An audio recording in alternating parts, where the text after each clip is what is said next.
долго спрема компанијата која што до сега, до први... Да, работеше со вас. Да, до 1 ноември, до 1 октомври се извинувам, работеше со нас некаде околу 80 милиони денари.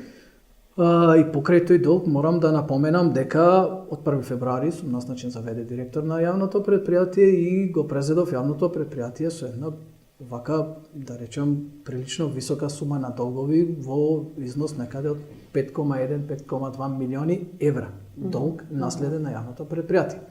Ова состојата е нешто дополнително и кое што јавното предпријатие, како што кажав, не може да го издржи како сума на средства кои што треба да ги одвојува за електрична енергија. А што ќе се случува сега? Како ќе го отплатите тој долг? Поборувањата остануваат.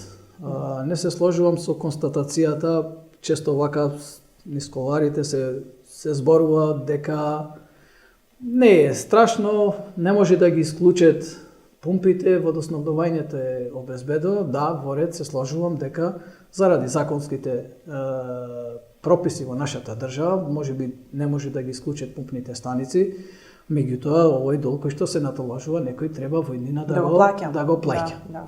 Така да не би сакал да за наредните генерации, затоа што тоа јавно предпријатие не треба да заврши, треба да обстојува, така да сум во принцип да се бара начини за санирање. Нас не треба решение вчера, не утре. Значи таму е алармантна ситуацијата и се бара начин. Имаме некои вака насоки, слушате и вие по медиумите и граѓаните дека се бара начин за јавните предпријатија, за образовните институции, за болниците да се... Да, нема ништо конкретно. Нешто, меѓутоа, да, све е на најава.